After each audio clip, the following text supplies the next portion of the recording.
अस्सलाम वालेकुम जी। Mega success Pakistan में खुशामदीद। मैं हूं अरसलान आजम। माली साल 2022-23 का बजट, वफाकी बजट जो है वो पेश कर दिया गया है और यहाँ पे बड़े सवालात हम सब के ज़हनों में आ रहे हैं। मारूफ सहाफ़ी नजमुल हसन बाजवा साहब मौजूद हैं, इनसे जानने की कोशिश करेंगे कि कौन सा तबका जो है वो इस बजट से खुश होगा, कौन सा तबका जो है वो इससे मुतासिर होगा, कहाँ बेहतरी आएगी और कहाँ चीज़ें जो है वो नीचे की जानिब चली जाएंगी। माजी की जो हुकूमतें हैं उनके साथ इसका कंपैरिजन भी करेंगे। बाजवा साहब, क्या देख रहे हैं, कहाँ जो है बजट किस जानिब जाएगा, कौन सा तबका खुशहाल होगा, कौन सा तबका जो है वो, क्या देख रहे हैं? इस बजट में ये सवाल ही गलत है कि कौन सा तबका खुशहाल होगा। मतलब खुशहाली की कोई चीज नजर नहीं आ रही। इसमें मैं आपके सामने रख देता हूँ, इस बजट में जितना गरीब आदमी को दबाया गया है, और इस पे बात करने से पहले मैं आपके सामने एक खबर रख देता हूँ। अभी कुछ देर पहले मेरी नजरों के सामने से गुजरी है, जिसमें हमारे वजीर खजाना साहब ये फरमा रहे हैं, मिफ्ता इस्माइल साहब, कि IMF हमसे खुश नहीं है, हमें मजीद मुश्किल फैसले करना होंगे। यानी कि इतना अभी जितना उन्होंने भुरकस निकाल दिया है, जितना आम आदमी को दबा दिया है, वो इससे मुतमिन नहीं है। और पहली बार ये बजट अवाम के लिए नहीं पेश किया गया, IMF के लिए पेश किया गया। उनकी खुशामद, उनकी जो है वो उनकी खुशनुदी हासिल करने के लिए पेश किया गया है। और इस बजट में इसे मंजूर भी पार्लियामेंट ने नहीं करना, इसे मंजूर भी IMF ने करना है। अच्छा, और चले दुख की बात यह है कि जितना आपने बोझ लादना था या जो कुछ करना था वो तो आप कर गुजरे, यहां पर आप रुक जाइए। लेकिन जनाब मिफ्ता इस्माइल साहब फरमा रहे हैं कि अभी भी IMF हमसे खुश नहीं है। यकीन कीजिए कि इससे पहले हो सकता है हुकूमतें खुशनुदी हासिल करने के लिए वहां पर बंद कमरों में जाके उनकी मिन्नतें तरले करते हो, मुझे नहीं पता, हो सकता है ऐसा हो। इस तरह की गवर्नमेंट और इस तरह की स्टेटमेंट्स खुदारा हम पहली बार देख रहे हैं, जहां पे वो आके सबके सामने कह रहे हैं कि अभी भी वो हमसे खुश नहीं है, हमें उन्हें खुश करना है, मजीद मुश्किल फैसले करने हैं, चाहे गरीब आदमी की रीढ़ की हड्डी टूट जाए। अच्छा, मुझे लग रहा है वो मुश्किल फैसला यही है कि बजट में कहा गया है कि पेट्रोल और जो LNG है, ये चीजें अभी मजीद महंगी होंगी। अच्छा, हाँ, और यहाँ पे आके शायद कोई खुशनुदी या कोई खुशी। अच्छा, ये मसला नहीं है, ये तो है ही है, ये तो देखे ना, सबको पता है। अब मैं आपके सामने इस बजट में से एक टेक्निकल पॉइंट आपके सामने रखने वाला हूं, जिससे आप ये समझ आइए कि एक बेरोजगारी का तूफान आने वाला है। अभी जिस माली साल में इमरान खान साहब वजीर आजम थे, उस माली साल में इक्तिसादी सर्वे रिपोर्ट आपने पढ़ी होगी। उस इक्तिसादी सर्वे रिपोर्ट में हमें यह बताया गया कि हमारी जो शरह नमो है वो 5.97% है। ऐसा ही है, यानी कि हम 6 के करीब हैं। हम तरक्की की शरह 6% पे ले गए।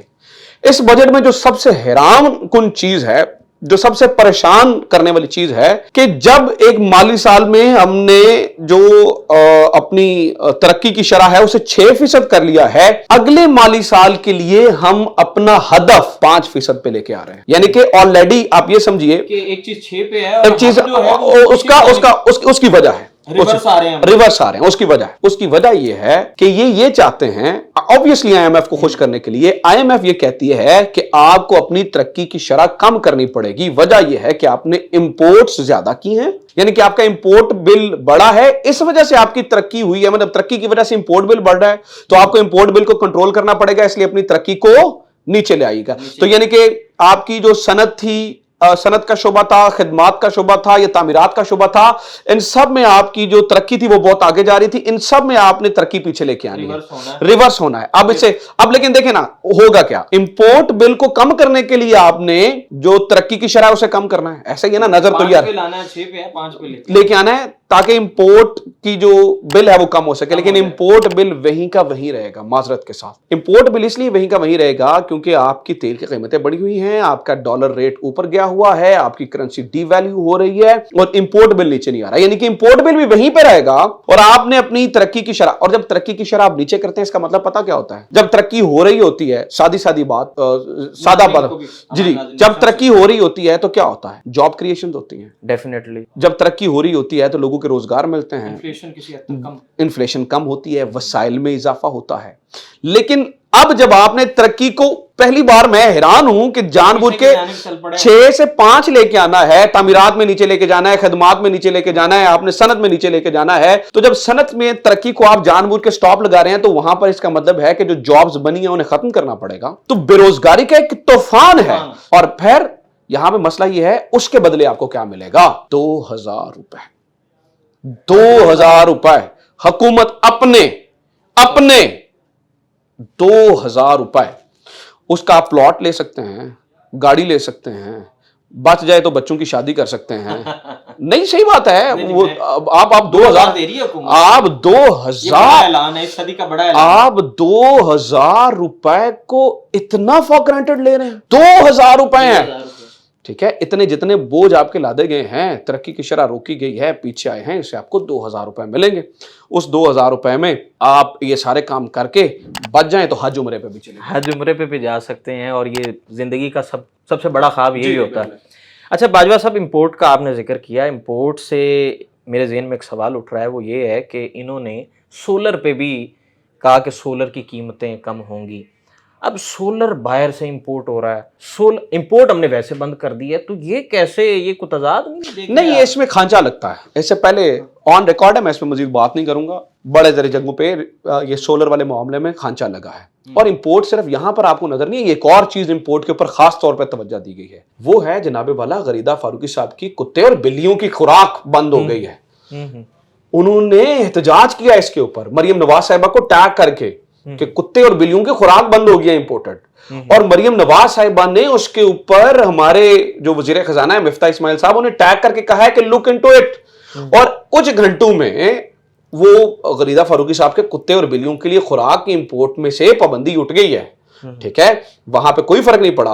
आपकी बहुत सारी चीजें जो है वो इंपोर्ट की वजह से, मतलब आपकी देखें ना, तरक्की हो रही होती है जब सनतें लग रही होती है, मतलब आहिस्ता आहिस्ता जो है वो चीजों से ये बैन उठ जाएगा। जी जी, नहीं, आहिस्ता आहिस्ता बाकी उठेगा। कुत्ते और शुरू हो गया काम। नहीं, कुत्ते और बिल्लियों की खुराक से उठा, ये बहुत जरूरी काम था, जरूरी काम था जी, ये बहुत जरूरी था। अगर ये ना उठता तो एक तूफान आना था, एक मसला खराब है ना सोसाइटी में। देखें, अब देखें ना, कुत्ते और बिल्लियों के, गरीदा फारूकी साहब के कुत्ते और बिल्लियों के इंपोर्ट से जो है ना, वो जो पाबंदी उठने का फायदा कितना होगा, आपकी मैशत कितनी अच्छी चलेगी, आपकी बिजली आपके घर कितनी मिलेगी, गरीब का बच्चा जो है उसके कितना सुकून में उसे खाने को मिलेगा। समझिए इस बात को, ये बड़ा फायदा कर रही है गवर्नमेंट। तो अच्छा, बहुत सारे लोग पूछते हैं, मेरे पास ना एक कंपैरेटिव एनालिसिस पड़ा है, अगर आप कहें तो मैं आपको जो है ना वो जरूर शेयर बता देता हूं। देखें, 2018 में जब बाऊजी ने हुकूमत छोड़ी, मियां साहब ने, तो कहते ना जी वो हमने 2018 में पता नहीं क्या बला छोड़ के गए थे, और अभी खान साहब ने उसका बेड़ा गर्क कर दिया। तो उसका कंपैरेटिव एनालिसिस पड़ा, अगर आप कहें तो मैं आपके सामने रख देता हूं। जनाब वाला, 2018 में आपका जीडीपी साइज था $314 बिलियन। 2018 में आपका जीडीपी साइज था $314 बिलियन। जब 2022 में खान साहब को निकाला गया तो आपका जीडीपी साइज था $383 बिलियन। फिर आपके रेमिटेंसेस थे, जो पैसे बाहर से आते हैं, वो थे $19.6 बिलियन, जबकि 2022 में जब इमरान खान ने छोड़ा तो ये हैं $31 बिलियन। फिर एक्सपोर्ट्स आपकी बाऊजी के जमाने में थी $24.7 बिलियन, जबकि इमरान खान की जमाने में एक्सपोर्ट्स हैं $31 बिलियन। जीडीपी पर कैपिटा 1768, और GDP per capita Imran Khan के दौर में 1798। इसी तरह से वीट, राइस, मेज, शुगर केन, और सबसे बड़ी बात कहते हैं ना जी, बाऊजी ने अंधेरे खत्म कर दिए, इलेक्ट्रिसिटी जनरेट की, इमरान खान कंगला कर गया, गवर्नमेंट जो है ना वो लोड शेडिंग और फलाना और ढिमकाना। ये आप सुन रहे हैं, मैं आपके सामने ऑन रिकॉर्ड जो चीज है वो आपके सामने रख देता हूं।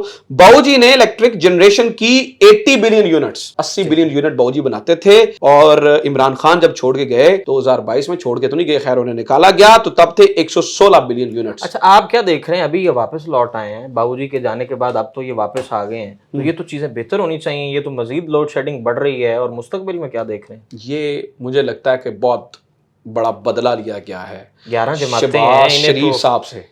देखें, एक डिवीजन है उनके अंदर, नून लीग के अंदर भी इंट्रा पार्टी हेड। जी जी, जो वो बुत बनाया था ना शहबाज शरीफ साहब, तो 5 बजे उठ के मेहनत करना शुरू हो जाते हैं और वो चले जाते हैं। अभी मरियम औरंगजेब साहबा का बयान था, वो फरमाती हैं शहबाज शरीफ साहब रात को सोते ही नहीं है, सोते ही नहीं है, ठीक है। उनमें इतनी एनर्जी है माशाल्लाह, 24 घंटे उठते रहते हैं।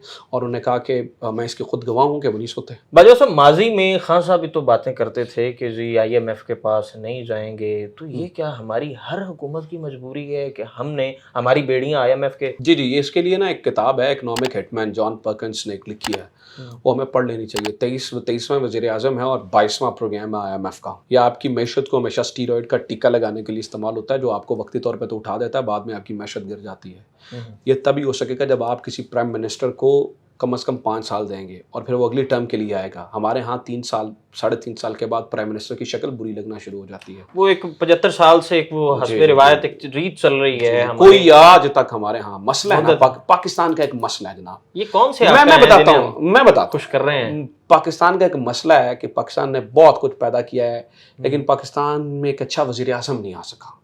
دیکھیں نا ہر چیز ٹھیک ہے, آئین بھی ٹھیک ہے, آپ کی جمہوریت بھی ٹھیک ہے, جمہوریت پہ قدغن بھی کوئی نہیں ہے, لیکن ہمارا وزیر اعظم 5 سال پورے نہیں کر پاتا. اس کی وجہ یہ ہے کہ وزیر اعظم جتنے بندے ہیں ان میں مسئلہ ہے, 3 سال کے بعد نظام میں مسئلہ نہیں ہے. نظام میں وہ مسئلہ آپ کو غلط لگتا ہے نظام میں مسئلہ ہے, نہیں, وہ ہر بندے جتنے 23 کے 23 آئے ہیں نا, ان 23 کے 23 میں مسئلہ ہے.